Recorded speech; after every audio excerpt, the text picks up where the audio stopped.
Record. मैं record कर रहा हूं इसको ताकि बाद में किसी को अगर मैसेज चाहिए तो वो मैं दे सकूंगा ये। तो ये क्या हुआ कि इजराइल को परमेश्वर ने बोला तुमको क्या करना है, तुमको निसान की 14 तारीख को, कौन सी तारीख, 14 तारीख, गौधुली के समय, गौधुली कौन सा समय होता है, सनसेट का समय ना, हाँ वो थोड़ा सा जो समय होता है शाम को 3 बजे से 5 बजे तक का जो समय है इजराइल के अंदर, उसको गौधुली माना जाता था। हमारे लिए 4-5 बजे का समय है गौधुली का समय। गौधुली के समय में निसान की 14 तारीख को तुम्हें एक मेमने का बलिदान देना है, लेकिन वो बलिदान देने से पहले तुम्हें 5 दिन पहले 10 तारीख को, निसान की 10 तारीख को तुम्हें उस मेमने को लेकर के अपने घर पर रखना है। उस मेमने के अंदर कोई कलंक नहीं होना चाहिए, कोई दाग धब्बा नहीं होना चाहिए, उसके अंदर कुछ भी परेशानी नहीं होना चाहिए, वो बीमार नहीं होना चाहिए, वो जवान होना चाहिए, वो मेल होना चाहिए, मेल नर होना चाहिए, वो फीमेल नहीं लेकिन नर होना चाहिए। उसको तुमको 10 तारीख को अपने घर पे रखना है और अपने घर पर अपने बच्चे की जैसा रखना है। तो जो घर के बच्चे होंगे वो क्या करेंगे, उसका नाम रखेंगे ना, हाँ नाम रखेंगे उस मेमने का, कुछ नाम रख दिया, उसके साथ में खेलेंगे, 5 दिन तक वो खेलेंगे।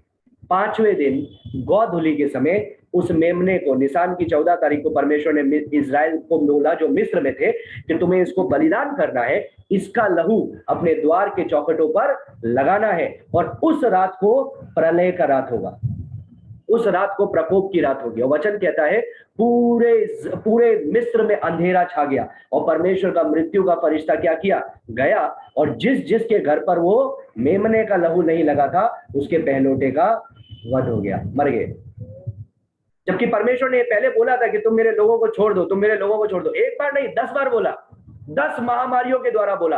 उन्होंने बोला ठीक है छोड़ देंगे, फिर बोला नहीं छोड़ेंगे, फिर बोला छोड़ देंगे, फिर बोला नहीं छोड़ेंगे। ये आखिरी महामारी ऐसी हुई कि उन्होंने मिस्र के जो राजा था, मिस्र का जो राजा था फरो, उसको बोला कि तू मेरे लोगों को जाने दो, मेरे लोगों को जाने दो, क्योंकि मैं उनको कनान देश में लेकर के जा रहा हूँ, वो मेरी आराधना करेंगे, वहां पर वो रहेंगे। लेकिन ये जाने देना नहीं चाह रहा था क्योंकि ये फ्री के गुलाम थे, ये लाखों लोग थे और फ्री के गुलाम थे।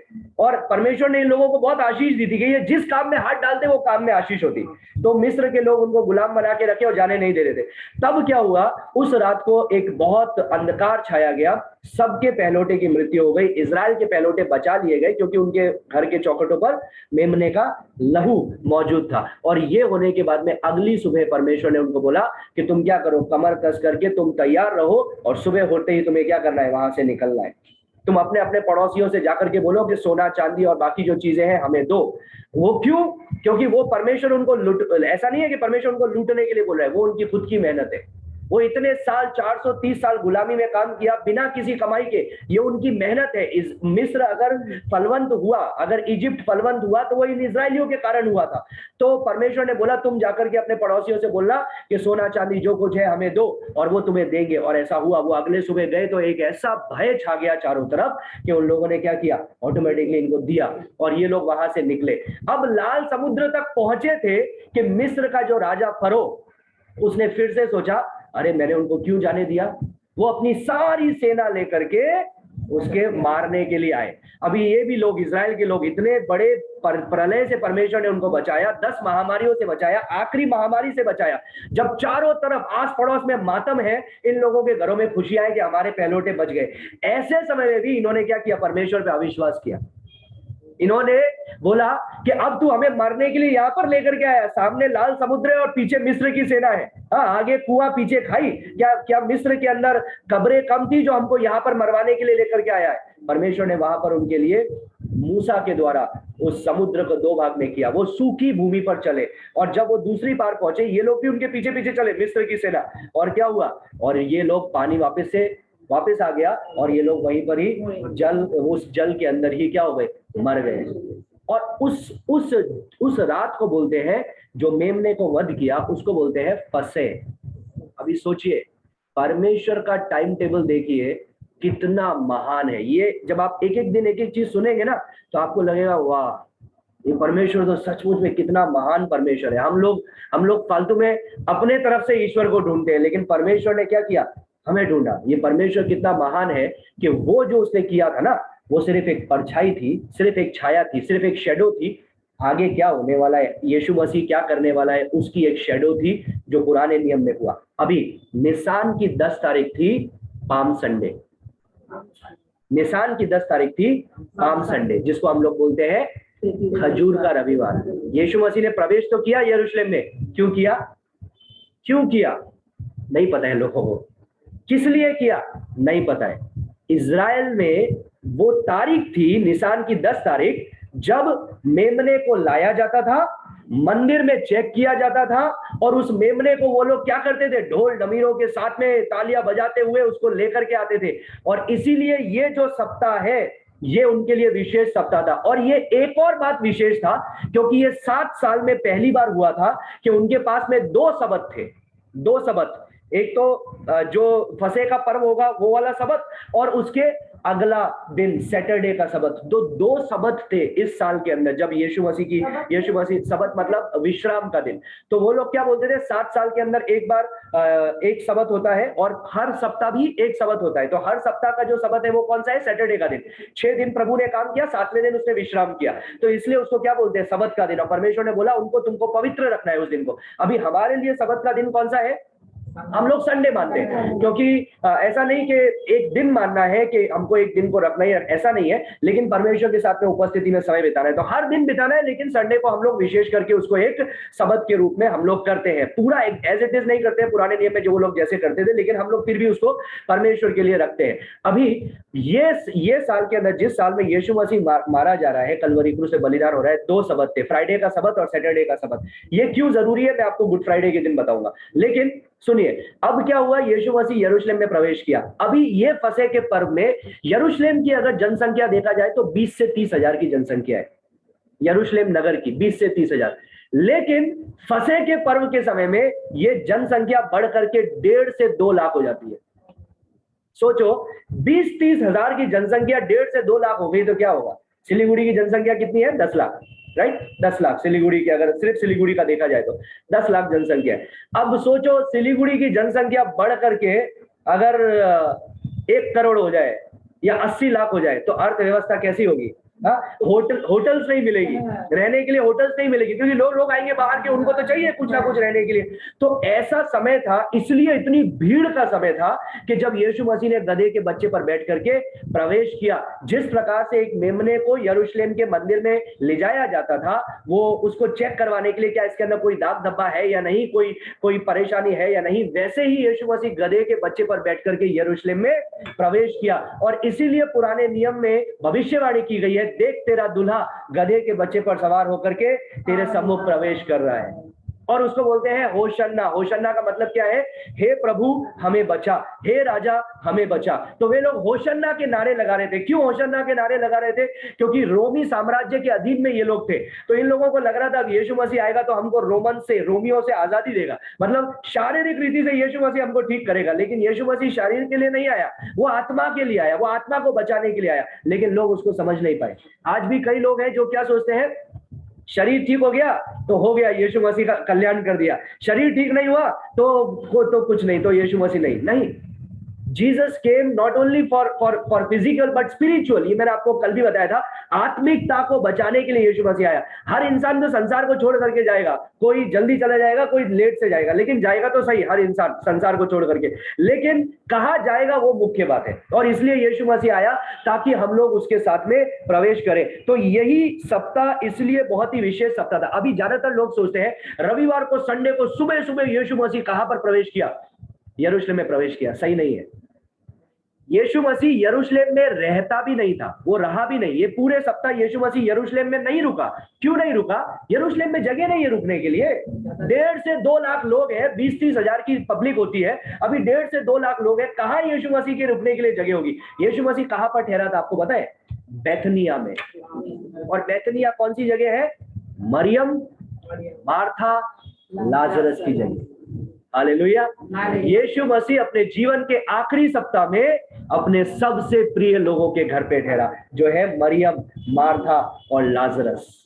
What a blessed privilege. उनको पता भी नहीं होगा कि हम ये यीशु मसीह को होस्ट कर रहे हैं, और ये हमारे लिए सबसे बड़ी बात है कि ये आखिरी सप्ताह है यीशु मसीह का।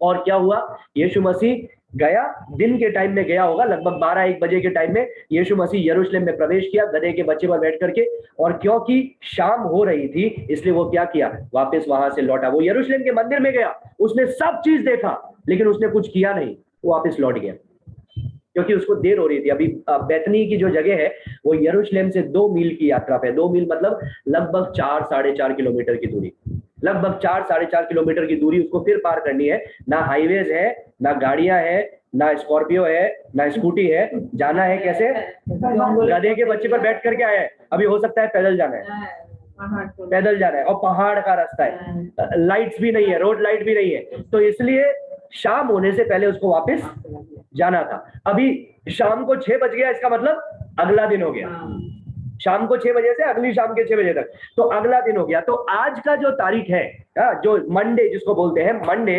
ज्यादातर तो मैं इस सेवा को सुबह के टाइम में लेता था, तो उसका समय अलग होता है, लेकिन अगर हम मंडे को बोलेंगे तो वो मंडे को कौन सा तारीख हो जाएगा, निसान का 11 तारीख, निसान का 11 तारीख।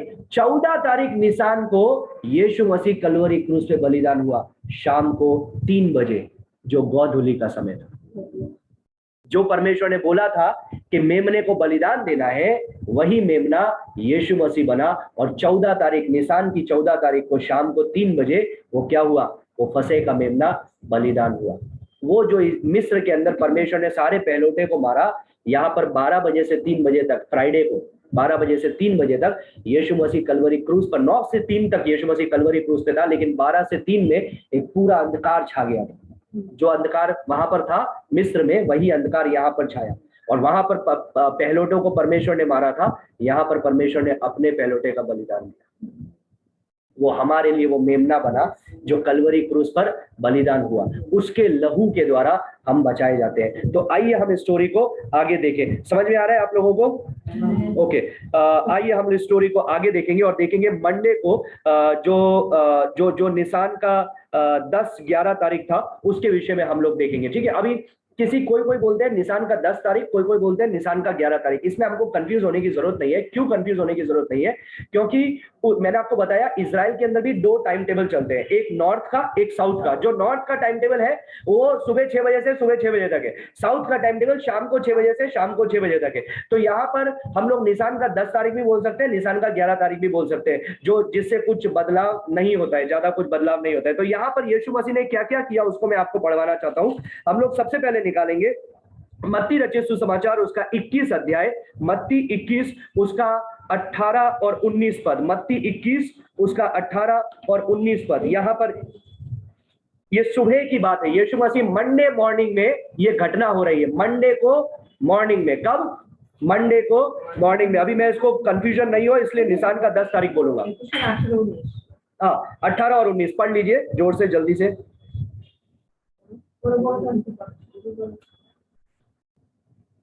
পরদিন সকালে শহরে ফিরে আসবার সময় যিশুর খিদে পেল।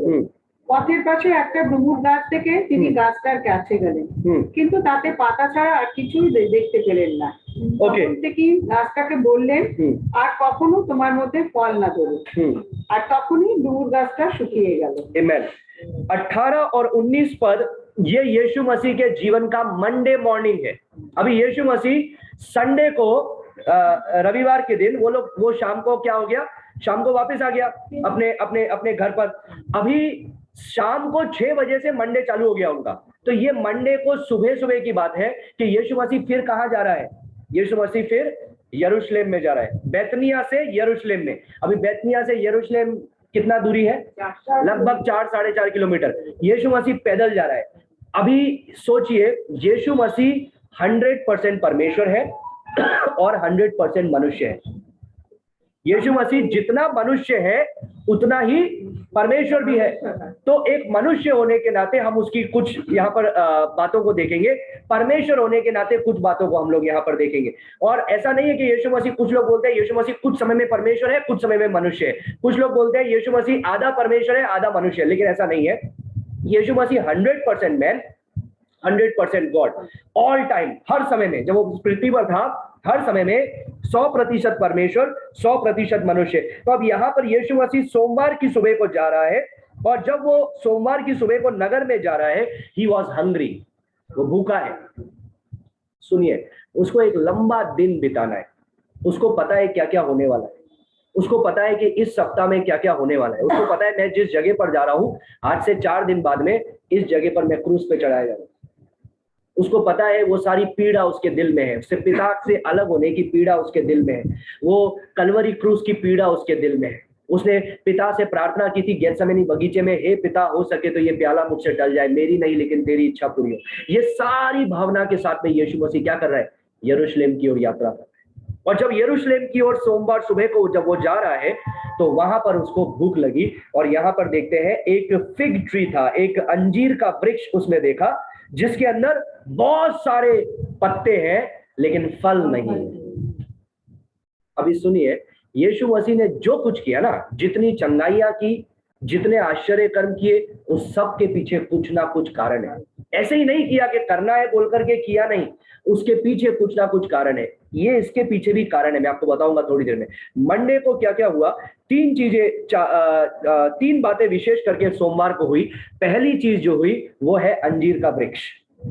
पहला जो चीज हुई आप लोग लिख सकते हैं, फिग ट्री, फिग ट्री, अंजीर का वृक्ष, फिग ट्री, अंजीर का वृक्ष। दूसरा अंजीर का वृक्ष, हाँ वो जो बांग्ला में लिखा है, बांग्ला में थोड़ा अलग लिखा होगा। दूसरा चीज टेम्पल, टेम्पल, मंदिर, मंदिर का शुद्ध किया जाना, क्लेंजिंग ऑफ द टेम्पल, मंदिर का शुद्ध किया जाना। पहला है cursing of the fig tree, मतलब अंजीर के वृक्ष को श्राप देना। दूसरा है क्लेंजिंग ऑफ द टेम्पल, मतलब मंदिर का शुद्ध किया जाना। और तीसरा चीज हम लोग देखते हैं, ये यीशु मसीह के द्वारा नहीं हुआ लेकिन लोगों के द्वारा हुआ, और वो क्या था, यीशु मसीह को मारने का षड्यंत्र। यीशु मसीह को मारने का षड्यंत्र, ये बहुत पहले से हो रहा है, लेकिन अभी जो मंडे को यीशु मसीह ने जो किया, इससे लोग क्या हो गए, और ज्यादा इसको मारने के लिए तत्पर हो गए। उनको लगा कि ये तो हमारी जगह हथिया रहा है, ये तो हम पर राज कर रहा है, ये तो ऐसा कर रहा है, ये तो अधिकार जता रहा है, और उन्होंने यीशु मसीह को मारने का षड्यंत्र किया। और शाम को यीशु मसीह फिर से यरूशलेम से लौट करके जाता है। तो आपने जो मत्ती 21, 18 और 19 में पढ़ा ना, ये सेम स्टोरी आपको मार्क 11, 12 से 14 में भी मिलेगा। आप घर पे जाकर के पढ़िएगा, उसको लिख दीजिएगा, मार्क 11, 12 से 14, मार्क उसका 11 अध्याय, उसका 12वां पद से 14वें पद तक, मरकुस 11 उसका 12 से 14। मैंने इसको आपको व्हाट्सएप में भी भेजा है, वो सारे पद आप वो पढ़िएगा और उसको लिख लीजिएगा। तो हम लोग दो बातें विशेष करके देखते हैं, पहला है ट्री, दूसरा है टेम्पल। लेकिन पेड़ हो या मंदिर हो, ये हमको किसके विषय में बताता है, आज का जो सब्जेक्ट है वो आप लोग लिख सकते हैं। आज का सब्जेक्ट है पवित्रीकरण, इंग्लिश में बोलेंगे सैंक्टिफिकेशन, पवित्रीकरण, सैंक्टिफिकेशन। सैंक्टिफिकेशन का मतलब परमेश्वर चाहता है कि उसके लोग पवित्र हो, परमेश्वर चाहता है कि उसका स्थान पवित्र हो। परमेश्वर अपवित्रता में वास नहीं करता है। परमेश्वर पहली चीज क्या करता है हमारे जीवन में, पवित्र करने की। अभी अंतिम में बताऊंगा इसका हमारा स्टोरी से क्या कनेक्शन है, लेकिन आइए हम लोग आगे बढ़ेंगे। तो सबसे पहले हम लोग देखते हैं कि संडे को यीशु मसीह, मैंने आपको बता दिया ऑलरेडी, संडे को यीशु मसीह कहां से कहां गया, शाम को यरूशलेम से बैतनिय्याह चला गया। अभी मंडे मॉर्निंग को सुबह सुबह यीशु मसीह, क्योंकि एक लंबा दिन है, बहुत बड़ा लंबा दिन उसको बिताना है और फिर शाम होने से पहले वापस भी जाना है, तो हो सकता है सुबह सुबह जल्दी वो बैतनिय्याह से निकल गया हो और ब्रेकफास्ट नहीं किया हो। तो क्योंकि यीशु मसीह 100% ह्यूमन है, 100% मनुष्य है, उसको आपको और मेरी तरह भूख लगती है। हम लोगों को कई बार लगता है ना, अब प्रभु को तो भूख प्यास तो प्रभु के लिए क्या है, नहीं। और कई बार हम लोग सोचते हैं अब प्रभु के लोगों के लिए भी भूख प्यास क्या है, लेकिन ऐसा नहीं है। प्रभु भी मनुष्य था और हम भी मनुष्य हैं। जो भूख प्यास विश्वासियों को लगती है वही पास्टर्स को भी लगती है और वही प्रभु को भी लगती है। कई बार हम लोग क्या सोचते हैं, अब विश्वासी को ज्यादा भूख लगती है, पास्टर को थोड़ा कम भूख लगती है और परमेश्वर को तो भूख लगती नहीं है। ऐसा नहीं है। वो वचन कहता है इब्रानियों की पुस्तक के अंदर कि जो जो परिस्थिति से हम लोग गुजरते हैं वो सारी परिस्थितियों से यीशु मसीह गुजरा। इसलिए मैंने लास्ट संडे को बताया था, पाली दीदी के क्वेश्चन पर मैंने ये बताया था, यीशु मसीह भी एक बिजनेसमैन था। यीशु मसीह भी एक बिजनेसमैन था, वो एक व्यापारी था। उसने 30 साल व्यापार में बिताए। वो 30 साल की उम्र में सेवकाई के लिए आया और 3.5 साल उसने सेवकाई की। 33.5 साल की उम्र में वो कलवरी क्रूस पे बलिदान हुआ, एक जवान अवस्था में, मतलब मेरी जो उम्र है लगभग उस उम्र में वो क्या हुआ, कलवरी क्रूस पर बलिदान हुआ। उसने 3.5 साल की सेवकाई की, उसने 30 साल एक मनुष्य के जैसे, आपके और मेरे जैसे बिताई। हम जैसे पढ़ते लिखते हैं वैसे वो पढ़ा लिखा, हम जैसे अपने माता पिता की हेल्प करते हैं बिजनेस में वैसे यीशु मसीह ने हेल्प की, हम जैसे अपने भाई बहनों का ध्यान रखते हैं वैसे यीशु मसीह ने ध्यान रखा। वो सारे काम किए जो मनुष्य होने के नाते आप और मैं करते हैं। इसलिए इब्रानियों की पुस्तक में लिखा है वो हमारे समान सारी कष्टों को उसने सहन किया, लेकिन फिर भी वो निष्पाप निकला। और वचन कहता है क्योंकि वो हमारे जैसा उसने जीवन बिताया, सारी बातों का उसने उसने उसने उसको सहन किया, इस और इसलिए वो हमको क्या कर सकता है, शांति दे सकता है, हमको समझ सकता है, हमारी पीड़ा को समझ सकता है, हमारे हमारे दिल के भावना को समझ सकता है जब हम लोग उस चीजों में से गुजर रहे हैं। तो यीशु मसीह बैतनिया में प्रवेश किया और बैतनिया से यरूशलेम में प्रवेश किया, यरूशलेम को गया और वहां पर उसने देखा, क्या देखा, एक अंजीर के वृक्ष को। अभी गौर से सुनिए, ये एकमात्र डिस्ट्रक्टिव मिरेकल है यीशु मसीह का, एकमात्र। पूरे जितने आश्चर्य कर्म किए ना, ये एकमात्र ऐसा आश्चर्य कर्म है जो विनाशकारी आश्चर्य कर्म है, जिसके अंदर यीशु मसीह ने एक अंजीर के वृक्ष को श्राप दिया और वो सूख गया। बाकी कहीं पर भी आप ऐसा नहीं देखेंगे, बाकी सारे जो आश्चर्य कर्म है उसमें सूखे हुए को यीशु मसीह ने क्या किया, हरा भरा कर दिया, अंधों को आंखें दे दिया। अभी यीशु मसीह का जो क्रोध है ना, वो अन्याय का क्रोध नहीं है। यीशु मसीह ने ऐसा नहीं कि वो फ्रस्ट्रेट होकर के, हम लोग कई बार बोलते हैं ना, कई जनों ने मुझे बोला, अरे इसमें क्या हुआ, यीशु मसीह ने भी तो गुस्से में अंजीर के वृक्ष को श्राप दिया था और यीशु मसीह ने भी तो गुस्से के अंदर चाबुक चलाया था यरूशलेम के मंदिर में, जो थोड़ी देर में हम लोग देखेंगे। नहीं, गलत एग्जाम्पल ले रहे हैं, गुस्से का गलत एग्जाम्पल ले रहे हैं। यीशु मसीह यहाँ पर क्रोधित होकर के नहीं कर रहा है, यीशु मसीह इसलिए कर रहा है, उसके पीछे एक बहुत बड़ा कारण है, उसके पीछे एक लेसन है, एक सबक है जो हम लोग सीखते हैं। तो यहां पर यीशु मसीह ने क्या किया, ही बिकेम एंग्री, उसने क्रोधित हुआ उस अंजीर के वृक्ष पर कि उसके अंदर फल नहीं है, और उसने क्या किया, वहां पर उसको श्राप दिया और वो सूख गया। As a son of God that is his divine wrath, but as a son of man that was his hunger. परमेश्वर का पुत्र होने के नाते, क्योंकि वो परमेश्वर है, तो ये उसका न्यायोचित क्रोध है, ये उसका प्रकोप है जो पड़ने वाला है। लेकिन क्योंकि वो मनुष्य भी है, ये उसका भूख भी है, उसको भूख भी है, जो उसको भूख लगी। उसने अंजीर के वृक्ष को देखा और क्या देखता है वहां पर उसके अंदर पत्ते बहुत सारे हैं लेकिन फल नहीं है। अभी सुनिए, अंजीर का जो वृक्ष होता है ना, उसके अंदर पत्ते हरे भरे होने से पहले फल लगते हैं, पहले फल लगते हैं, उसके बाद में पत्ते हरे भरे होते हैं, उससे पहले पत्ते सूखे हुए रहते हैं, सूखा रहता है और अंजीर आ जाता है उसमें, और फिर पत्ते निकलते हैं हरे भरे। तो हरे भरे पत्ते हैं, इसका मतलब क्या है, उसके अंदर फल जरूर है। हरे भरे पत्ते हैं, इसका मतलब फल जरूर है। हाँ, फल होने का टाइम हो गया है, राइट। और फल आ चुके हैं उसके अंदर, क्योंकि उसके पत्ते कैसे हैं, एकदम हरे भरे हैं। लेकिन वहां पर यीशु मसीह जब प्रवेश कर रहा है, उसके अंदर पत्ते तो हरे भरे हैं, मतलब there is a false hope, झूठी आशा, दिखावा कुछ और अंदर कुछ और, ड्यूअल सिम कार्ड बोलते हैं ना, डबल सिम कार्ड, बाहर से कुछ और अंदर से कुछ और, दो प्रकार का जीवन, बाहर से दूत और अंदर से भूत। बाहर से एकदम ओ यीशु यीशु पवित्र पवित्र यीशु यीशु, और अंदर से क्या है, एकदम चोर। ये यीशु मसीह इजराइल का अवस्था बता रहा है कि ये इजराइल के जो लोग हैं, ये लोग सारा चीज कर रहे हैं, आराधना कर रहे हैं, यरूशलेम का मंदिर इनके पास में है, परमेश्वर का नाम ले रहे हैं, वाचा की पुस्तकें इनके पास में है, इनके पास में सब कुछ है, लेकिन फिर भी क्या है, मन से ये प्रभु से दूर है। क्यों दूर है? क्योंकि एक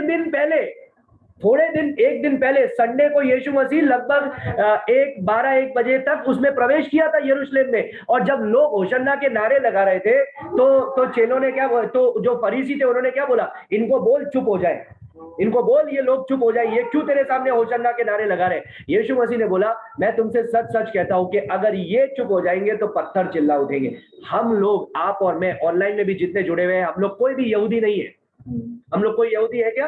कोई भी यहूदी नहीं है, कोई भी इजरायली नहीं है। हम लोग वो पत्थर है जो आज चिल्ला रहे हैं।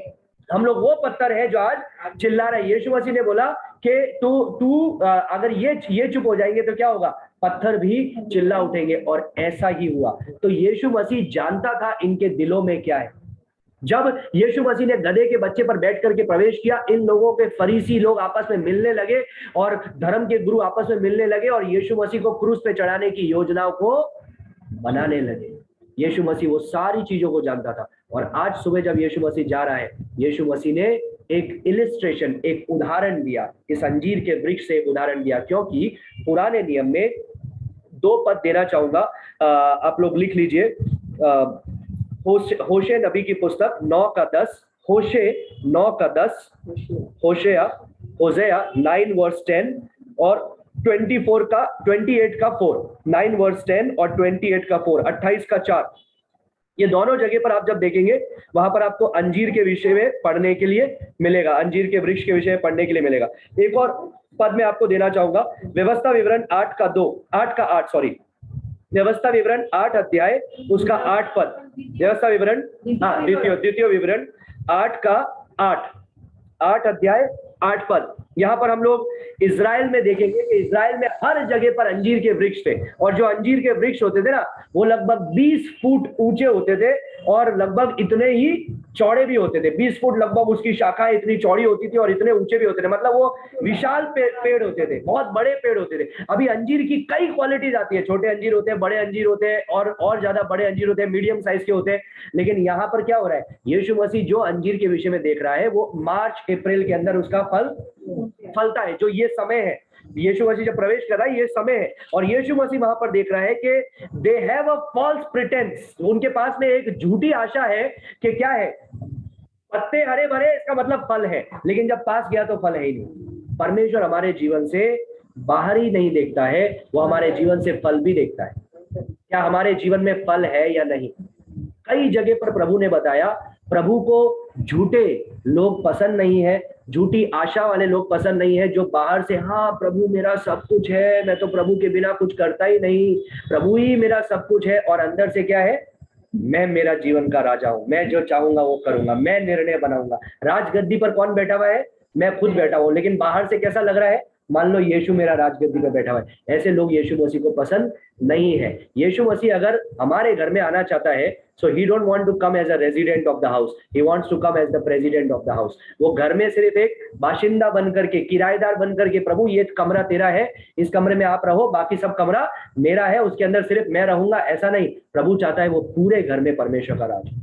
जब वो हमारे जीवन में आता है, परमेश्वर चाहता है सिर्फ राज का संडे मेरे लिए नहीं, सिर्फ फास्टिंग प्रेयर का समय मेरे लिए नहीं, सिर्फ मंडे ट्यूसडे मेरे लिए नहीं, सिर्फ पैशन वीक मेरे लिए नहीं। आज कई चर्चेस के अंदर 40 दिन जो ये फास्टिंग चलता है ना, 40 दिन तक हर शाम को प्रार्थना होती है, जो बहुत अच्छी चीज है। कई जगह पर लोग मांस मच्छी खाना बंद कर देते हैं, नॉनवेज खाना बंद कर देते हैं पूरे 40 दिन। ये अच्छी चीज है, अच्छा है, उनका कोलेस्ट्रॉल भी कम होगा। लेकिन वो कर रहे क्या है उस 40 दिन में? वो लोग आखिर कर रहे क्या है? अगर वो सिर्फ हमारा डाइटिंग का काम कर रहा है और जीवन में कोई परिवर्तन नहीं है, 40 दिन के बाद में भी लास्ट गुड फ्राइडे पर भी वैसे ही थे, इस गुड फ्राइडे पर भी वैसे ही है, जीवन में कोई परिवर्तन नहीं है, तो वो क्या है? वो इस अंजीर के वृक्ष के समान है, हरे भरे पत्ते हैं, बाहर से सब कुछ है, लेकिन अंदर से क्या है? फल है ही नहीं। और प्रभु किसको देखता है? फल को देखता है। अभी फल क्या है मेरे प्रियो? फल आखिर है क्या? गलातियों उसका 5वां अध्याय उसका 21 से 23 पद तक जब आप लोग पढ़ेंगे, वहां पर आत्मा के 9 फल के विषय में आपको दिखाएंगे। आत्मा का, पवित्र आत्मा का 9 फल, जिसमें प्रेम, आशा, धीरज, सहनशीलता, वो सारी बातें हैं। लेकिन गलातियों उसका 5 का 21 से 23 पूरा पढ़िएगा, 22-23 है विशेष करके, लेकिन 21 से 23 पूरा पढ़िएगा। और एक और है आत्मा का फल। वो आत्मा का फल क्या है? दूसरे लोग।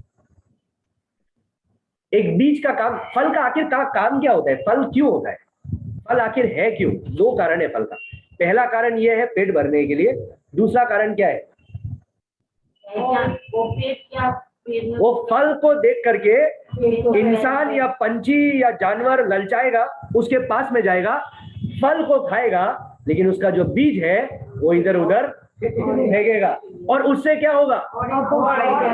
ये मुख्य कारण है फल का, ये मुख्य कारण है। ये तो है ही कि भूख मिटाना, हमारा शारीरिक भूख मिटाना, लेकिन मुख्य कारण क्या है? उसके अंदर का जो बीज है ना, वो इधर उधर जाएगा और वो और फल को लेकर के आएगा। ये सामर्थ्य है एक फल का। तो हमारा फल कौन है?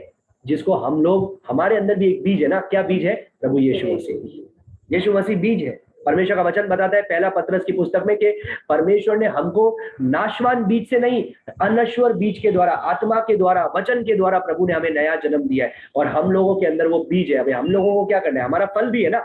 हम लोगों का मसीह जीवन जो है वो जब बाहर से लोग देखते हैं, अरे शांति है, भलाई है, कितना अच्छे लोग हैं, प्रभु का प्रेम है, इतना सब कुछ है, लेकिन मुख्य कारण क्या है, ये बीज उनके जीवन में भी जाना चाहिए।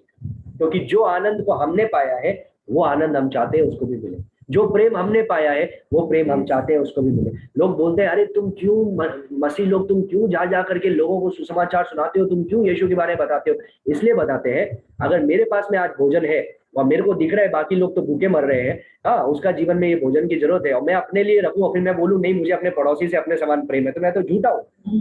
मुझे क्या करना है, उसकी भूख को मिटाना है। तो मेरे जीवन को यीशु ने बदला है, और वही आनंद हम चाहते हैं कि दूसरे के जीवन में भी हो, वही शांति दूसरे के जीवन में भी हो, वही सहनशीलता दूसरे के जीवन में भी हो, और इसलिए हम लोग उनको सुसमाचार सुनाते हैं। तो यीशु मसीह ने जब वहां पर फल देखा, लीव्स देखी, जब उसने वो सारे पत्तियों को देखा लेकिन उसने फल को नहीं पाया, तो उसने क्या किया, उसको श्राप दिया और बोला आज के बाद तुझ में कभी फल ना लगे, और वचन कहता है वो उसी समय सूख गया। अभी दूसरा चीज क्या हुआ आज के दिन, ये मंडे को यीशु मसीह ने दूसरी बात क्या किया, वो है टेम्पल, मंदिर, यरूशलेम का मंदिर। अभी यरूशलेम का मंदिर बहुत ही विशेष है, गौर से सुनिए। यरूशलेम का मंदिर की शुरुआत कहां से हुई? उत्पत्ति की पुस्तक 22वां अध्याय उसका 5वां पद, उत्पत्ति 22 का 5। मैं बहुत अच्छे से लिंक करके आपको बताऊंगा कि इसका क्या मतलब है।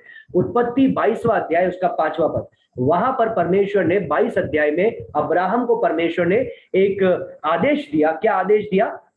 तू अपने पुत्र को, तेरे इकलौते पुत्र को जिससे तू प्रेम करता है, इसहाक को उस स्थान पर ले जाकर के बलिदान दे जहां पर मैं तुझे बता रहा हूं। उसने क्या किया? सुबह सुबह उठा, वो सुबह सुबह उठा, अपने पुत्र को लिया, उसका पुत्र जवान था, लगभग 14-15 साल का टीनेजर होगा, उसके पुत्र को लिया और अपने साथ में दासों को लिया, कुछ सेवकों को लिया और गधे को लिया और उसको लेकर के चला गया। उन्होंने यात्रा की। फिर परमेश्वर ने एक जगह पर बताया कि अब यहाँ से ऊपर जाना है, तुझे अकेले जाना है। तो उसने क्या किया, अपने सेवकों को उधर ही रखा और बोला अब तुम यहीं पर ही रहो, अब हम जाएंगे। उत्पत्ति 22 का 5 को उसने बोला तुम यहीं पर ही रहो, अब हम जाएंगे, यहोवा को दंडवत करेंगे और फिर से हम लोग लौट जाएंगे। लेकिन वो करने क्या जा रहा है? अपने बेटे को बलिदान देते। तो उसको बोलना चाहिए था हम जाएंगे, परमेश्वर को दंडवत करेंगे और फिर मैं लौट जाऊंगा। लेकिन वो क्या बोल रहा है? हम लौटेंगे, क्योंकि उसको परमेश्वर में विश्वास है, उसका परमेश्वर से एक प्रेम है। मेरे प्रियो, कोई भी एक सेकंड में या एक थोड़ा सा समय के अंदर परमेश्वर के लिए बलिदान नहीं देता है। कोई भी 100% परफेक्ट एक दिन में नहीं बनता है। हम जब बलिदान देते रहते, आगे बढ़ते जाते, तब क्या होता है? ऐसा समय आता है कि हम जो बलिदान देते हैं ना, वो किसी और के लिए बलिदान, वो कोई और उस बलिदान को समझ भी नहीं पाएगा, बोलेगा ये कैसे कर सकता है ऐसा ही। हाँ, लेकिन वो वही इंसान कर पाएगा जिसका जीवन बलिदान का जीवन है, जिसका जीवन आराधना का जीवन है, वो इंसान कर पाएगा। आज कितने सारे लोग हैं, जब हम लोग शुरुआत में हम लोगों ने शुरू किया था, कितने सारे और भी लोग थे जो आज कहाँ है? निरार्थे। लेकिन आप लोग अभी भी विश्वास योग्यता से आ रहे हैं। लॉकडाउन में 2 साल का थोड़ा गैप हो गया, लेकिन फिर भी उसी आत्मा के आग के साथ में आप आ रहे हैं। क्यों? क्योंकि उस लॉकडाउन में भी आप निरंतर ऑनलाइन जुड़ते रहे। किसी को परेशानी थी, लेकिन फिर भी आप ज्यादातर जुड़ते रहे और परमेश्वर के साथ में आप आराधना का जीवन बिताते रहे। एक व्यक्ति के हस्बैंड को, ग्राम स्टेन्स को और उसके 2 बच्चों को जिंदा जला दिया, और उसकी वाइफ ने क्या बोला? मैं इसको क्षमा करती हूँ। कैसे कर सकता है कोई ऐसा? कैसे कर सकता है? ये ऐसा बलिदान कैसे? क्या हम कर सकते हैं? सोच भी नहीं सकते हैं। लेकिन कैसे? जीवन एक आराधना का जीवन है, परमेश्वर शुद्ध करता जाएगा। जैसे बोलते हैं ना, अगर सेक्युलर एग्जाम्पल दे, एक दिन में कोई IAS नहीं बनता है, एक दिन में कोई 99 100 मार्क्स 100 में से 100 नहीं लेकर के आता है। वो निरंतर मेहनत करता जाता है। तो वैसे ही आप निरंतर जब पवित्रता का जीवन बिताते जाएंगे, चैलेंजेस आएंगे, रुकावटें आएगी, कई बार गिरेंगे, फिर उठेंगे, फिर चलेंगे, प्रभु के लिए जीवन बिताएंगे। ऐसा करते करते क्या होगा? आप मैच्योर होंगे, परिपक्व होंगे, और फिर आपके लिए होगा बहुत सारे ऐसे बलिदान होंगे जो देने के लिए मुश्किल होगा, लेकिन कई ऐसे बलिदान जो बाकियों के लिए इम्पॉसिबल है, आपके लिए पॉसिबल हो जाएंगे। अब्राहम अपने पुत्र को लेकर के गया मोरे पर्वत पर। वो 3 दिन की यात्रा उसने किया, मोरे पर्वत पर लेकर के गया। उसका बेटे ने रास्ते में पूछा, पापा हमारे पास में लकड़ी भी है, हमारे पास में आग भी है, हमारे पास में छुरा भी है, लेकिन बलिदान तो है ही नहीं, मेमना तो है ही नहीं। परमेश्वर ने बोला, उसने अब्राहम ने बोला परमेश्वर प्रबंध करेगा। वो मोरे पर्वत पर गया, उसने लकड़ियां बिछाई, अपने बेटे को लकड़ियों पर रखा, उसने छुरे को उठाया और अपने बेटे को वध करने के लिए उस छुरे को जैसे ही उसने चलाया, परमेश्वर ने बोला, अब्राहम अब्राहम तू रुक जा, मैं प्रबंध कर रहा हूं। और वहां पर परमेश्वर ने एक मेढ़े को, एक मेमने को परमेश्वर ने क्या किया, प्रबंध किया। और परमेश्वर का नाम रखा गया याहवे ईरे, यहोवा जायरा। और वहां पर वो परमेश्वर ने प्रबंध किया। वही मोरे का स्थान, वही मोरे का जो स्थान था, वो स्थान 988 बीसी के अंदर दाऊद राजा ने उसको खरीदा, ओरनान से उसको खरीदा, जो पहला इतिहास 21वां अध्याय में लिखा है। पहला इतिहास 21 अध्याय में लिखा गया है कि वही स्थान को दाऊद राजा ने क्या किया, ओरनान नाम के एक व्यक्ति से खरीदा। और उस जगह पर सुलेमान ने 6 साल बाद में मंदिर बनाना शुरू किया। वो मंदिर बनाना शुरू किया, यरूशलेम का मंदिर बनाना शुरू किया उसी स्थान पर। और वही स्थान क्या हुआ, वो यरूशलेम का मंदिर वहां पर बना। और यरूशलेम के मंदिर को 586 बीसी में नबूकदनेस्सर नाम के राजा के द्वारा, जो बेबीलोन का राजा था, उसके द्वारा नाश किया गया। क्यों नाश किया गया?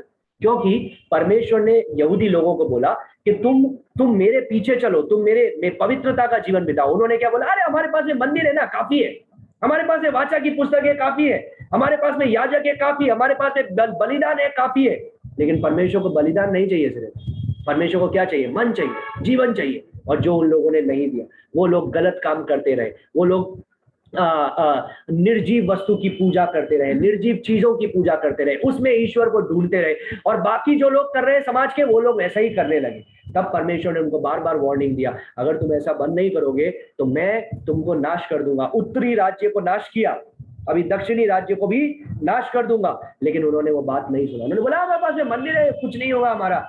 586 बीसी में नबूकदनेस्सर राजा उसमें प्रवेश किया और उस मंदिर को पूरी तरह से नाश किया। और वो गुलामी में चले गए, 70 साल की गुलामी, 70 ईयर्स की गुलामी। 70 साल बाद में परमेश्वर ने लोगों को वहां से निकाला, अपने लोगों को वहां से निकाला।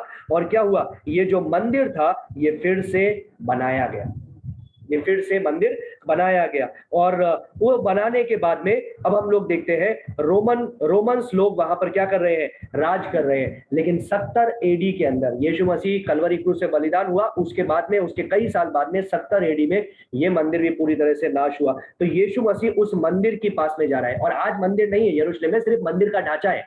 मंदिर का ढांचा भी नहीं, मंदिर का एक दीवार का वो चढ़ने का सीढ़ी है, मंदिर नहीं है। जो स्थान पर मंदिर था, उस स्थान पर आज मुस्लिम की वो मस्जिद बनी हुई है।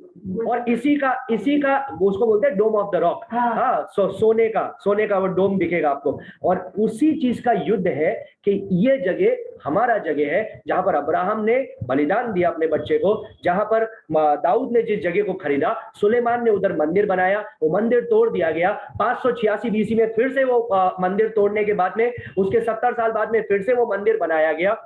और अब क्या है, अब वो मंदिर नहीं है, लेकिन वहां पर मस्जिद बनाई गई है। तो अब उस जगह का झगड़ा है कि इस जगह पर मंदिर होना चाहिए। और वो होगा, कब होगा, आखिरी के 7 साल में, जब यीशु मसीह लौटने के 7 साल पहले मसीह विरोधी एंटी क्राइस्ट खड़ा होगा। और वो क्या करेगा, एक पीस ट्रीटी करेगा, एक शांति की वाचा बांधेगा इजराइल के साथ में। और उस स्थान पर क्या किया जाएगा, यरूशलेम का मंदिर बनाया जाएगा। 3.5 साल तक फिर से इजराइल के लोग वहां पर आराधना करेंगे। लेकिन उसके अंत के 3.5 साल में वो क्या करेगा, मसीह विरोधी अपनी स्टैचू लगाएगा और बोलेगा तुम मेरी पूजा करो। तब लोगों को लगेगा अरे ये तो झूठा है। और तब लोग क्या करेंगे, उसके विरोध में आएंगे। और ये क्या करेगा, उसको, यहूदी लोगों को, इजरायली लोगों को मारेंगे। और तब लोग पुकारेंगे हे यीशु, हे मसीहा। और तब यीशु मसीह बादलों पर आएगा। ये पूरा स्टोरी है। तो आज मंदिर नहीं है, लेकिन वो मंदिर बनाया जाना है। तो यीशु मसीह अभी यरूशलेम में प्रवेश कर रहा है। अभी कुछ पदों को हम लोग वचन से देखेंगे, हम लोग निकालेंगे। मरकुस उसका 11 उसका 15 से 17 तक हम लोग देखेंगे। मरकुस 11 उसका 15 से 17, मरकुस 11 उसका 15 पद से 17 पद तक।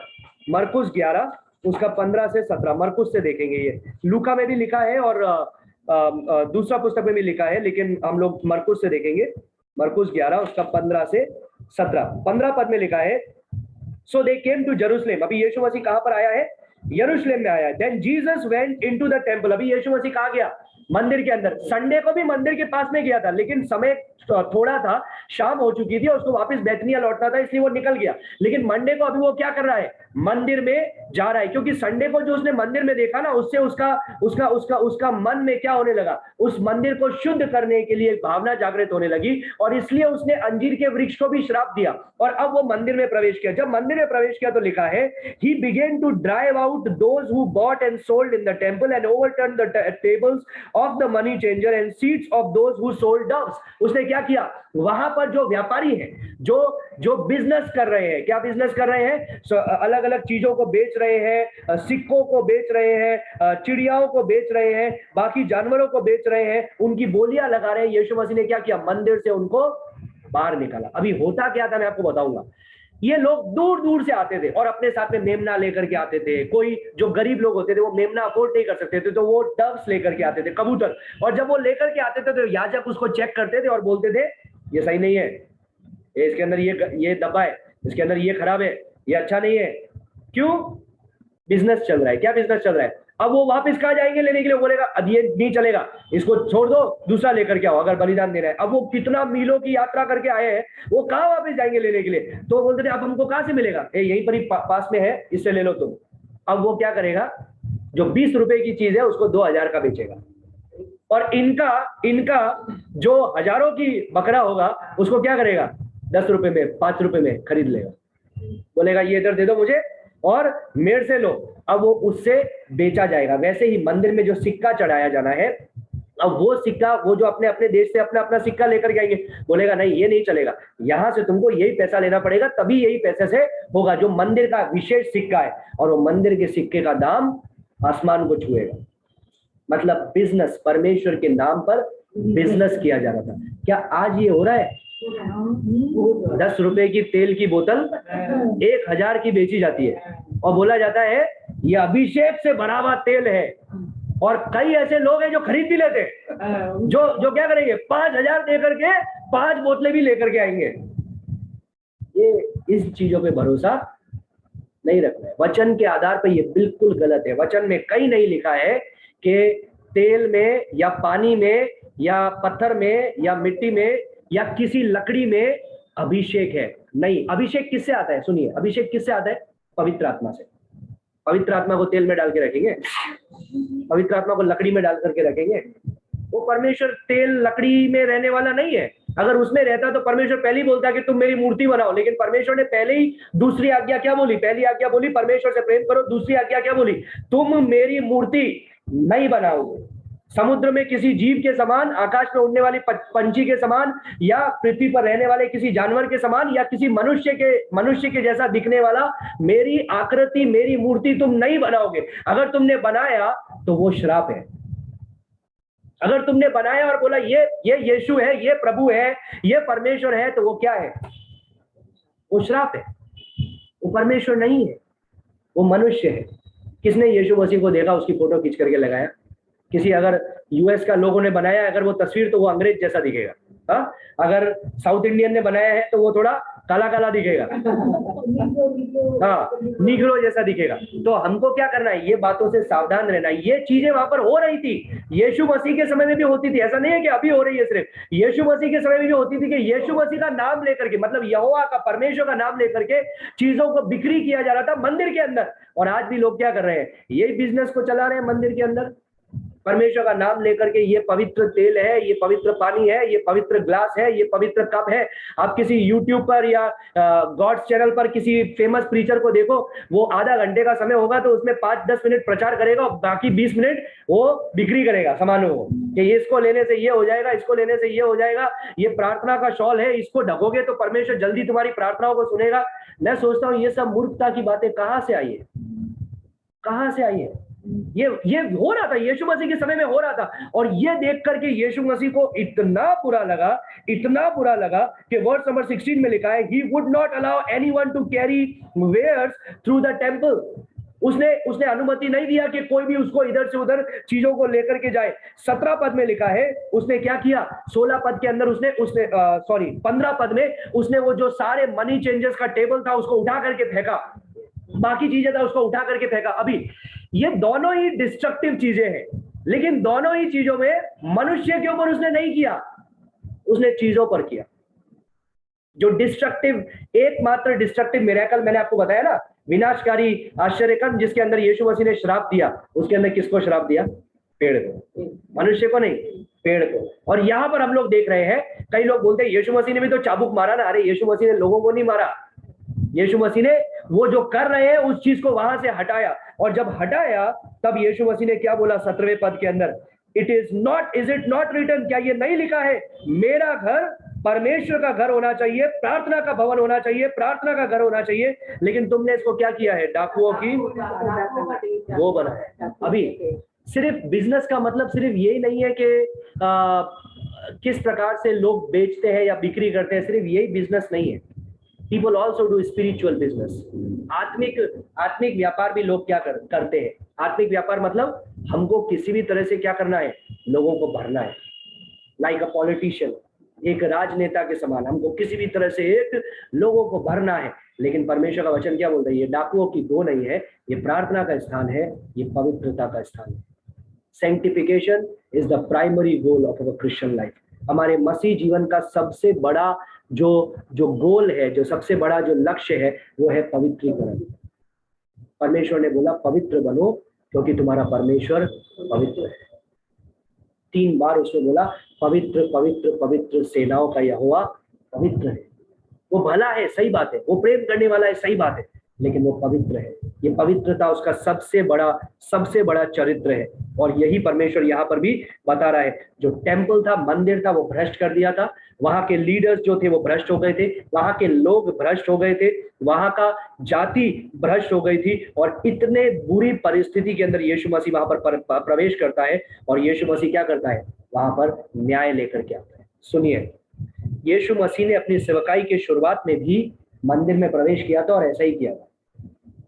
3.5 साल शुरू होने से पहले भी उसने मंदिर में प्रवेश किया था, और ऐसा ही उसने किया था, और यहाँ पर भी ऐसा ही कर रहा है। लेकिन जो पहले किया था ना, 3.5 साल पहले, जब सेवकाई को शुरू करके मंदिर में से जब लोगों को निकाला था, वो क्या था? वो मौका देना था, वो लोगों को मौका देना है कि तुम पवित्र बनो, तुम पवित्रीकरण अपने जीवन में लाओ। लेकिन यहाँ पर जो यीशु मसीह कर रहा है वो क्या है? वो एक न्याय है, एक जजमेंट है जो आने वाला है। और ऐसा हुआ भी। 5 दिन बाद में क्या हुआ? मंदिर का पर्दा ऊपर से नीचे तक फट गया। और सिर्फ वैसा ही नहीं हुआ, कई साल बाद में यरूशलेम का मंदिर भी तबाह कर दिया, यरूशलेम का मंदिर पूरा डिस्ट्रॉय कर दिया गया। ये सारी चीजें हुई, और यीशु मसीह वहां पर क्या बता रहा है कि ये मेरा जो जगह है, परमेश्वर का जो भवन है, वो प्रार्थना का जगह कहलाना चाहिए, लेकिन तुमने इसको क्या किया है? इसको डाकुओं की गो बना दिया है, डाकुओं का स्थान बना दिया है। सुंदरता के स्थान को तुमने डाकुओं का स्थान बना दिया है। ये एक भलाई का स्थान होना चाहिए, ये एक पवित्रता का स्थान होना चाहिए, ये एक शांति का स्थान होना चाहिए, जहाँ लोगों को शांति मिले, पवित्रीकरण में लोग आए, वहां पर लोगों को पवित्रता दिखे। लेकिन यहाँ पर क्या हो रहा है? तुमने इसको अपने फायदे के लिए डाकुओं की गो बना दी है। A house of prayer for all nations, that is God's desire for Israel. क्या आज इज़राइल सारे विश्व के लिए शांति का जगह है, या फिर क्या प्रार्थना का जगह है? नहीं है। अगर आज आप इज़राइल में जाएंगे तो आपको इतना सारा बिजनेस मिलेगा, बिजनेस, हर जगह पर बिजनेस, जिस आप जगह पर जाओ उस जगह पर आपको बिजनेस। यहाँ पर ये है, यहाँ पर वो है, यहाँ पर ऐसा है, यहाँ पर वो है, इधर में ये खरीदो, इधर में ये दो, इधर में वो दो। और ज्यादातर स्थान जो ओरिजिनली थे वो आज नहीं है, उसको किसी ना किसी जगह को बना दिया है। एक ही जगह है जिसको मैनिपुलेट नहीं किया है, जिसको उन्होंने बदल नहीं पाए। बाकी सब जगह को लोगों ने क्या किया? किसी में ऑर्थोडॉक्स चर्च, किसी में कैथोलिक चर्च, किसी में ये चर्च, किसी में वो चर्च, उन्होंने क्या किया? उसको छीना झपटी कर लिया स्थानों को। लेकिन एक ही स्थान है जो यीशु मसीह के समय से आज तक वैसा का वैसा है, उसको बदल नहीं पाए, ना उसको डिस्ट्रॉय कर पाए। वो कौन सा है? गलीली की झील। क्योंकि उसके ऊपर तो थोड़ी कोई खड़ा कर सकता है अपना इमारत के ये मेरा जगह है, नहीं। बाकी सब जगह पर लोगों ने क्या किया है? बिजनेस बना के रख दिया। अंत में जब यीशु मसीह आएगा तो वैसा ही होगा, वैसा ही होगा। यीशु मसीह क्या करेगा? उस सारी चीजों को हटाएगा, उस सारी चीजों को निकालेगा। यहाँ पर यीशु मसीह ने जो याजक थे, 18वें पद में लिखा है, the scribes and the chief priest heard and it heard it and sought how they might destroy him.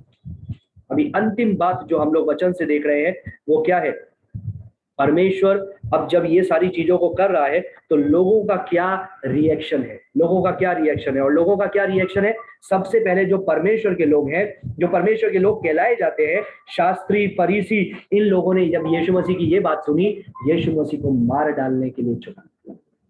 कैसे वो उसको मार डाले? 18वें पद में लिखा है, For they feared him because all the people were astonished at his teaching. क्योंकि वो डर गए थे यीशु मसीह से। क्यों? क्योंकि बाकी जितने लोग हैं वो यीशु मसीह की शिक्षा को सुन करके आश्चर्यचकित थे कि ये तो सही बोल रहा है, ये तो सही बोल रहा है, फरीसी लोग ये सब गलत काम कर रहे हैं, ये तो सही बोल रहा है। 19वें पद में लिखा है, When evening had come, he went out of the city. शाम को वो अपने घर पर वो वापस यरूशलेम से चला गया। ये चीजें जो हम लोग देख रहे हैं, परमेश्वर के मंदिर के विषय में देख रहे हैं, उस अंजीर के वृक्ष में देख रहे हैं, इस बात से हमको ये पता चलता है परमेश्वर जो अपना है उसको दावा करता है। जैसे हम लोग अपने घर का दावा करते हैं ना, हमारा घर पे कोई और हड़प लेगा क्या हम जाने देंगे हमारा घर? नहीं, हमने उसको मेहनत से बनाया है। हम चाहेंगे कि उसको वहां से निकालें और हम उस पर कब्जा करें। वैसे ही मेरे प्रियो, परमेश्वर का वचन बताता है, आप लोग लिख सकते हैं पद को, 1 कुरिन्थियों 6 का 19 और 20, अंतिम पद 1 कुरिन्थियों 6 का 19 और 20, 1 Corinthians chapter 6 verse 19 and 20। यहाँ पर इस प्रकार से लिखा है, क्या तुम नहीं जानते कि तुम्हारी देह पवित्र आत्मा का मंदिर है? तुम्हारी देह, जितने जन हम लोग यहाँ पर बैठे हैं जिन्होंने प्रभु को ग्रहण किया है, हमारा शरीर 1 कुरिन्थियों 6 का 19 और 20, हमारा शरीर क्या है? पवित्र आत्मा का मंदिर है। ये इसमें कौन रहता है? पवित्र आत्मा रहता है। वचन कहता है, हु इज इन यू, जो तुम में वास करता है, whom you have received from God, जिसको तुमने परमेश्वर से प्राप्त किया है।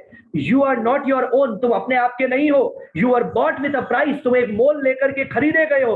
Therefore honor God with your body, इसलिए अपने देह के द्वारा परमेश्वर को आदर दो। 3 चीजें, परमेश्वर के आत्मा के द्वारा हम लोग ऑक्यूपाइड है, हम लोग खाली नहीं है, आत्मा से हम लोग भरे हुए हैं। दूसरा, we are owned by the Holy Spirit, हम अपने आप के नहीं है, मोल लेकर के खरीदे गए हैं। और तीसरा, we are an offering to the Lord, इसलिए अपने देह को परमेश्वर के सामने बलिदान दो। क्यों बलिदान दो? क्यों आदर करो उसका? क्योंकि इसी के द्वारा हम लोग क्या करते हैं? हम उसका प्रशंसा करते हैं, उसकी स्तुति करते हैं। और परमेश्वर चाहता है ये जो उसका मंदिर है वो कैसा रहे? शुद्ध रहे, पवित्र रहे, शुद्ध रहे, पवित्र रहे। तो जब हम यीशु को पाम संडे पर, हमने भी यीशु मसीह को कभी ना कभी, हमारे लिए भी पाम संडे था ना, जब हमने यीशु मसीह को बोला था होशन्ना, मतलब हे राजा हमें बचा ले, हे प्रभु हमारा उद्धार कर। जब हमने अपने पापों से मन फिराया, जब हमने यीशु पर विश्वास किया, जब हमने बोला तू ही मेरा प्रभु है, तू ही मेरा परमेश्वर है, मैं तेरी संतान हूं, तू ही मेरे जीवन का स्वामी है, हमने अपने जीवन को सरेंडर किया, वो हमारा क्या बन गया? Palm Sunday. जब हमने बोला होशन्ना, हे राजा हमें बचा ले, वो गधे के बच्चे पर बैठ करके हमारे जीवन में भी प्रवेश किया। और जब हमारे जीवन में आ गया, सबसे पहला चीज वो क्या करना चाहता है हमारे जीवन में? मंडे को सबसे पहला काम क्या करना चाहता है? पवित्र करने का काम। और हमारे जीवन में जितने ऐसे अंजीर के वृक्ष है ना, जितने ऐसे अंजीर के वृक्ष हैं जो दिखता तो बहुत कुछ है लेकिन फल नहीं है, परमेश्वर जानबूझ करके उसको डिस्ट्रॉय करता है, जानबूझ करके। भले वो हमारी नौकरी हो, भले वो हमारा पेशा हो, भले वो हमारा परिवार हो, भले वो जो कुछ भी हो, जो चीज हमारे जीवन में प्रभु का स्थान ले लेता है, प्रभु का जगह ले लेता है, प्रभु उसको आज नहीं तो कल हटाएगा। क्यों हटाएगा? क्योंकि प्रभु चाहता है उस जगह पर प्रभु का ही राज हो, प्रभु का ही राज हो। क्योंकि सोचिए, आज हमारा अगर बिजनेस है, नौकरी है, कितने साल के लिए है? 40 साल, 50 साल, 60 साल, 70 साल, और कितने साल के लिए होगा? अगर आज हमारा परिवार है तो उसके साथ में हम लोग कितने साल जीवन बिताने वाले? आज अगर हमारा फ्रेंड्स है तो उनके साथ में हम लोग कितने साल जीवन बिताने वाले? आज जीवन अगर मेरी मम्मी पापा है तो उनके साथ में कितना साल जीवन बिताने वाला हूँ? लेकिन प्रभु के साथ तो हमेशा के लिए ना, उसके लिए तो ये जीवन तो है ही, इसके बाद में अनंत काल भी है। रिश्ते तो आज है, कल नहीं रहेंगे, वहां पर रिश्तेदार नहीं होंगे, वहां पर ये नहीं होगा ये मेरी मम्मी हमारा अलग घर परमेश्वर ने दिया, वो उसका अलग घर दिया, नहीं, वहां पर हम सब एक साथ मिलकर के रहेंगे अनंत काल के लिए। तो उसके साथ में जो हमारा संबंध है वो कैसा है? अनंत काल का। और क्योंकि मेरी मम्मी ने मेरे लिए अपने प्राणों का बलिदान नहीं दिया, मेरी बहन ने अपने प्राणों का बलिदान नहीं दिया, मेरे भाई ने अपने प्राणों का बलिदान नहीं दिया, मेरे दोस्त ने अपने प्राणों का बलिदान नहीं दिया, जिसका मैं दुश्मन था, जो मेरा परमेश्वर है जिसका मैं दुश्मन था, उसने मेरे लिए, जब मैं उसका दुश्मन था, जब मैं उसका बैरी था, उसने मेरे लिए अपने प्राणों का बलिदान किया। तो उस प्रेम के सामने बाकी सारा प्रेम नफरत की जैसा लगना चाहिए। ऐसा नहीं हम नफरत कर रहे हैं, लेकिन वो प्रेम हमारे जीवन में सबसे बड़ा और सबसे महान होना चाहिए। और जब इस प्रेम को हम लोग समझ जाएंगे, इस परमेश्वर के प्रेम को हम लोग पहचानने लग जाएंगे, तब हमारे लिए बलिदान करना या हमारे लिए स्ट्रगल करना या हमारे लिए दुख उठाना बड़ी बात नहीं रहेगी, बड़ी बात नहीं रहेगी। आज लोगों का जीवन बहुत ही कंफर्टेबल है और लोगों को कंफर्टेबल प्रचार सुनना भी पसंद है कि मेरा कैसा उन्नति हो जाए, मेरे जीवन में कैसे फल आ जाए, लेकिन ये प्रचार लोगों को समझ में भी नहीं आएगा, इंटरेस्ट भी नहीं होगा कि हमें क्या करना है, बलिदान देना, बलिदान करना है। प्रभु ने हमारे लिए सब कुछ दिया, हमें क्या करना है, अपने जीवन को प्रभु के लिए देना है। और जब हम देते हैं तो हम लोग क्या करेंगे, उस जीवन को पाएंगे। और एक चीज, जो व्यक्ति परिवार के साथ में अच्छा नहीं था, मम्मी के साथ में, पापा के साथ में, भाई बहनों के साथ में, दोस्तों के साथ में अच्छा नहीं था, जब वो प्रभु को पा लेता है ना, तो बाकियों के साथ में भी ऑटोमेटिकली अच्छा हो जाता है, उसका बाकियों के साथ में भी संबंध अच्छा हो जाता है। तो ये परमेश्वर का वचन बताता है, when Jesus is in charge, he wants complete honesty। जब यीशु मसीह हमारे जीवन का स्वामी है, वो चाहता है कि हमारे जीवन में ऑनेस्टी हो, वो चाहता है कि हमारे जीवन में प्रार्थना हो, वो चाहता है कि हम अपने जीवन को दूसरों के लिए दें, वो चाहता है कि हमारा जीवन शुद्धता के अंदर बढ़ता जाए, वो चाहता है कि हम उसके समीप आते जाएं। तो मेरे प्रियो, यही परमेश्वर ने मंडे को किया। और मंडे के अंत में यीशु मसीह ने क्या किया कि 19वें अंतिम पद में लिखा है, when evening had come, जब शाम हो गई तो यीशु मसीह क्या किया, उस नगर से निकल गया, बैतनी की ओर चला गया। तो मंडे का दिन बहुत ही विशेष, ये मंडे हम में से प्रत्येक के जीवन में पाम संडे के बाद में आना चाहिए। मतलब होशन्ना बोला, अपने जीवन में उद्धार हो गया, उसके बाद में प्रभु तू अपने रास्ते में, अपने रास्ते, जब जरूरत पड़ेगी तब मिलेंगे, टाटा बाय बाय, ये नहीं। हमको क्या करना है, हमको उस अंजीर के वृक्ष के समान नहीं होना है जो बाहर से बहुत प्रभु प्रभु, अंदर से कुछ नहीं। हमको उस मंदिर की जैसे भी नहीं होना है जो मंदिर में तो है लेकिन वहां पर भी बिजनेस के लिए, वहां पर भी अपने फायदे के लिए नहीं। हमें कैसा होना है, हमें एक ऐसा जीवन होना है जिसके अंदर फल आए, एक ऐसा वृक्ष होना है जिसके अंदर फल आए, एक ऐसा मंदिर बनना है जहां पर प्रार्थना, जहां पर भलाई, जहां पर पवित्रता, जहां पर शांति प्रचार की जाए। जब लोग देखे तो लोग बोले, हाँ, this is what a temple of the Lord looks like. पवित्र जगह, ऐसा परमेश्वर का जगह दिखता है, ऐसा परमेश्वर का मंदिर दिखना चाहिए, प्रार्थना का जीवन। सो सैंक्टिफिकेशन, पवित्रीकरण जरूरी है। ट्यूसडे को यीशु मसीह ने क्या किया वो कल के दिन में आपको बताऊंगा। उससे पहले मैं आज रात को या कल सुबह तक आपको स्क्रिप्चर पोर्शन भेज दूंगा जो कल के लिए होगा। आप प्लीज उसको पहले से पढ़िएगा ताकि आपको स्टोरीज याद रहेगा कि क्या क्या हो रहा है, क्योंकि मेरे पास में सारा पढ़ने के लिए समय नहीं होता है। तो इसलिए आप जब सारे जगह से पढ़ेंगे, मत्ती, मरकुस, लूका से, तो आपको समझ में आएगा कि क्या प्रचार होने वाला है, क्या हुआ ट्यूसडे के दिन। मंडे के दिन क्या क्या हुआ सबको समझ में आ गया? ऑनलाइन में जितने हैं सबको समझ में आ गया? किसी को कोई कुछ डाउट है, कुछ समझ में नहीं आया,